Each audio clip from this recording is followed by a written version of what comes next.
pertama, mau minum susu, jalan jongkok dulu.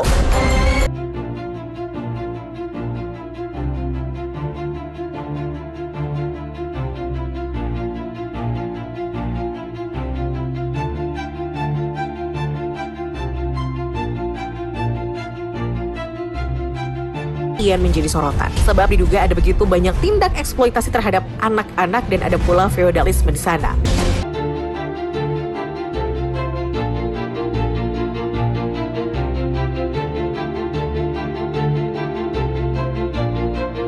Kedua, kiai yang kaya raya tapi umat yang kasih amplop.